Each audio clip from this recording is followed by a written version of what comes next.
नमस्कार मित्रांनो, मी स्वप्नील चित्ते. आपला हेअर ट्रान्सप्लांट जर्नीचा 5वा महिना आपण पदार्पण करतोय की सुरुवात करतोय 5व्या महिन्यात.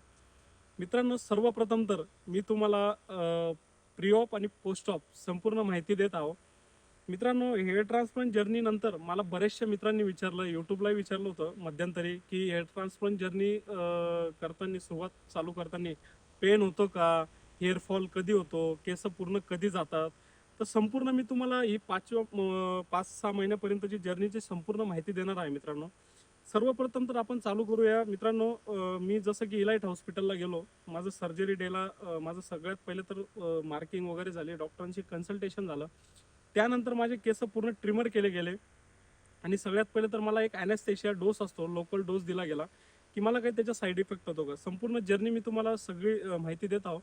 आणि त्यानंतर मला लोकल ॲनेस्थेशिया दिला गेला मित्रांनो. एकदम स्मूथ असा ॲनेस्थेशिया होता. मला कुठलाही त्रास झाला नाही आणि काही मला त्याचा पेनही झाला नाही, नंतरही झाला नाही आणि स्टार्टिंगलाही मला काही झालं नाही. एक व्हायब्रेटर मशीन असतं, ते व्हायब्रेटर आपल्याला डोक्यावर ठेवून म्हणजे त्याचं हे करून आणि इन्सुलिन सिरिंजने लोकल दिलं जातं.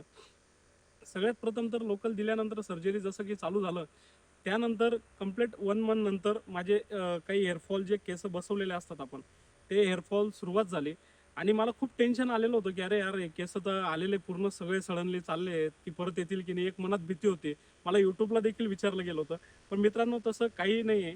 ते केस आपले जे गेलेले असतात, जे मुळं सगळं, ते परत नॉर्मली आपल्याला लगेच सडनली ते एक 15 ते 20 दिवसांनी परत मला हेअर ग्रोथ चालू व्हायला सुरुवात झाली. त्यानंतर मला बरं वाटलं की अरे नाही, परत केस यायला सुरुवात झाली. एक मनात भीती होती. आणि हे संपूर्ण जर्नी चालू स्टार्ट करत असताना मनात खूप मोठी भीती होती, पण तशी काही भीती नाही मित्रांनो. खूप सुंदर अशा रीतीप्रमाणे सर्जरी चालू झाली. मला कुठलाही पेन नाही झाला. नंतर इडिमा देखील खूप नव्हता, होता इडिमा. नंतर मला पोस्ट ऑफ नंतर सर्जरी नंतर सेकंड आणि थर्ड डे नंतर खूप इचिंग चालू झाली होती आणि खूप असं इरिटेबल होत होतं.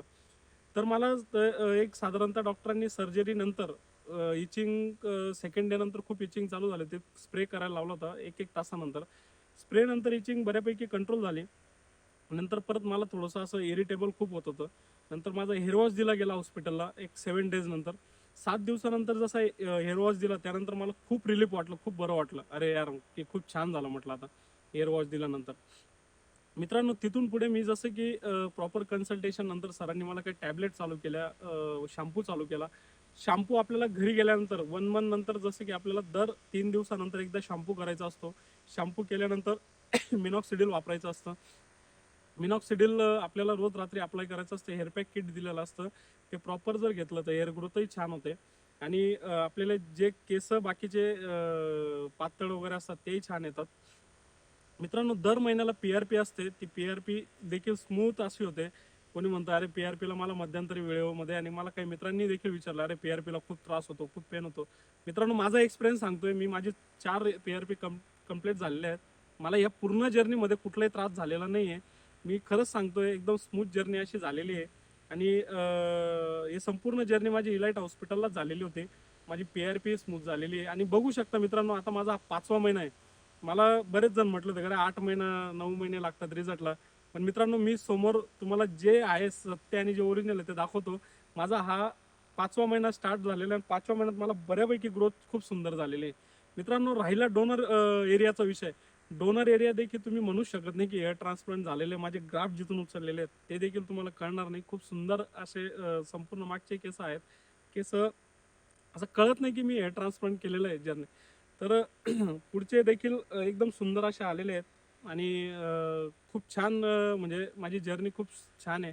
काही क्वेश्चन होते, बऱ्याच मित्रांनी विचारले होते की सर्जरी नंतर काळजी काय घेतली गेलेली पाहिजे.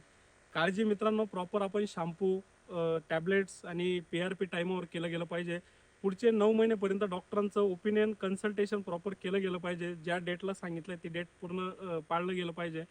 त्यानुसार संपूर्ण त्रास कुठला हेअर ट्रान्सप्लांट जर्नीला, लोकल प्रोसिजरला कुठलाही त्रास काही होत नाही. कुठला मेडिसिनचा मला साईड इफेक्ट झालेला नाही. स्मूथ अशाप्रमाणे माझी सर्जरी झालेली आहे. आणि मी खूप हॅपी आहे की मला 5व्या महिन्यात एवढा सुंदर रिझल्ट आलेला आहे. मी तुम्हाला इथून पुढचे 9 महिन्यापर्यंत संपूर्ण व्हिडिओज दाखवणार आहे, संपूर्ण रिझल्ट दाखवणार आहे. मित्रांनो, थोडंसं मी तुम्हाला जवळून माझा डोनर एरिया आणि मी पुढची जे तुम्हाला माझे ग्राफ जे आलेले आहेत, जे माझे पहिले 1 मंथ पर्यंत जे केस होते, टाकल्यानंतर पूर्ण गेले, पडल्यानंतर जे आले, आता 5व्या महिन्याचा मी तुम्हाला जवळून थोडा रिझल्ट दाखवतोय आणि तुम्हाला डोनर एरिया देखील दाखवतो. सुंदर अशा प्रमाणे रिझल्ट आहे मित्रांनो, तुम्ही बघू शकतात.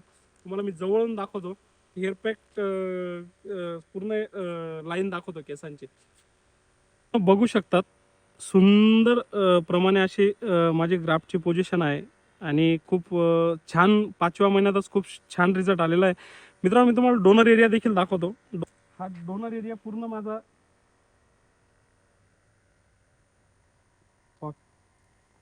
मित्रांनो, तुम्ही जसं की बघितलं ग्राफची पोझिशन आणि डोनर एरिया. मित्रांनो, सुंदर अशी सर्जरी स्मूथ झालेली आहे. आपण हा 5वा महिन्याचा रिझल्ट आहे. आपल्याला 6व्या महिन्याचा, 7व्या महिन्याचा, 8व्या महिन्याचा, 9व्या महिन्याचा, 9 महिन्यापर्यंत पूर्ण रिझल्ट बघायचे की आपल्याला रिझल्ट कसा येतो.